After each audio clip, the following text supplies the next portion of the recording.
Eating disorders develop when there is a family crisis or trauma. A lot of people seem to believe that if there is a crisis or trauma in the family or something going on in the family, that's going to cause their teen to develop an eating disorder. Because maybe this teen is using this eating disorder to control something in their life when there's a trauma in their life, when they can't control something that's happened to them. That's very common with people with eating disorders, but it's not the only reason that someone develops an eating disorder. When someone develops an eating disorder, it's 50% biological and 50% environmental. If you heard of this nature and nurture debate, nature versus nurture, it's actually both. You have to have a biological trait to develop an eating disorder, and as well as you have to have an environmental trigger. So it's not just a family trauma. There are so many layers to someone who has an eating disorder. A rather common misconception that many people carry is that you can actually identify if someone has an eating disorder just by looking at them, and that's hardly the case at all. Many people identify eating disorders mostly as anorexia or bulimia, and they particularly feel like you can tell when someone has that because they're exceptionally thin or underweight. You can have irregular eating habits without actually physically showing it for one reason or another within your own genetics or your life situation.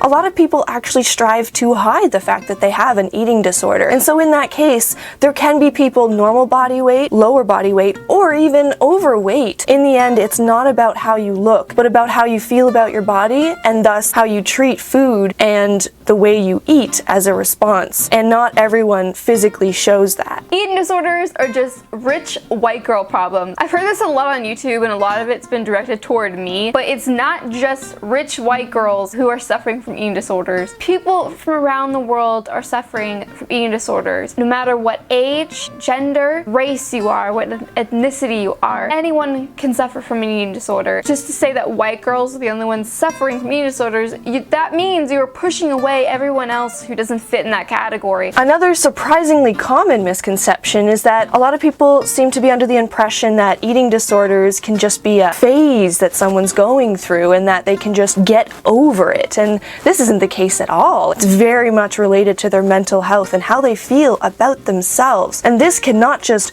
go away or phase out for that matter. It very much needs treatment and support for the person to first recognize they have the problem and that they need to address it, and then to start working on addressing it, like any mental health issue. And so sadly, many people feeling that these situations are just phases leads to a lot of people actually not seeking treatment for a long period of time because those around them don't think much of it and thus don't bring it to concern, and they just continue with their self-worth issues and slowly destroying their body with these eating disorders. So it's very important that if you recognize someone might have an issue with their self-worth or their body image, that they could be leading themselves into an eating disorder situation, and you should not see that as just a phase. Eating disorders are just a teen fad that they're going to grow out of. Eating disorders are not just a teen fad. You can have an eating disorder regardless of what age. I know a lot of people in college who are suffering with eating disorders. I've met a lot of people who are older that are in their 30s, 40s, 50s who are suffering from eating disorders. It's not just a teen disorder. It's not just an adolescent disorder. It's a disorder of every single generation, and you need to be aware of that. And a common societal misconception that is very related to eating disorders and that a lot of people carry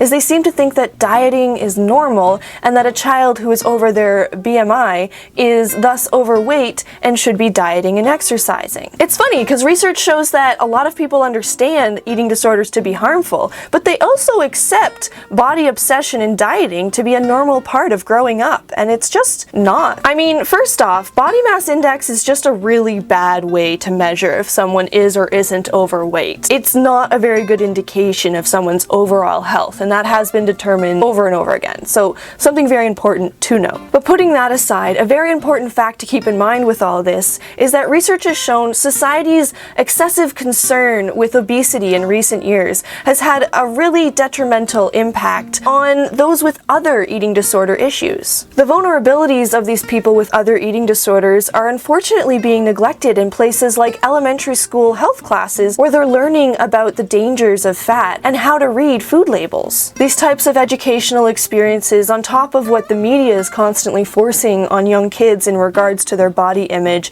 massively contributes to them wanting to diet at younger and younger ages. This can be seen in the fact that 42% of 1st to 3rd grade graders actually want to be thinner, which just makes no sense because they're so young. They shouldn't be concerned with how fat or thin they are. I mean, as long as they're staying active and eating normally. Men don't develop eating disorders, and this is so false. I've actually met more men online who are open about their eating disorders than women are. 1 in 4 people who are suffering with eating disorders are male, and in some eating disorder categories like binge eating disorder, men actually make up 40%. That's a lot of men. So if you think that men don't suffer, think again. Sometimes it's hard to come out and talk about eating disorders because men might think that they're weak, men might think that they can't control themselves or they can't control their environment like society wants them to. And maybe that is why we believe that men don't suffer from eating disorders, because they don't come out and say it. Because there's so much stigma around it and so much shame around it. We really need to be aware of this so people can start getting help, so men can start getting help for eating disorders. So anyways, just remember, if you have an eating disorder, if you know anyone with an eating disorder, or if you think you might be developing an eating disorder, it is not a weakness, it is not a downfall, it is just a situation you've been put in as a result of your brain chemistry and the situations you've been in, and you can definitely fix it. You can get better, and you can move on with your life, but you need to get help. It's very important to seek help for how you feel about yourself, for your self-worth and your body image. So thank you so much for working with me again, Kristen. I really hope that with our work together, we've been able to share with others some of the not commonly known things about eating disorders. And for anyone who's interested, please come check out my channel. I've got a lot of different stuff on mental health, social awareness, political issues, and I'd just love to have you if you'll come check it out. So anyway, take care. Thank you so much for watching, and I'll see you guys next time with another video. Bye guys.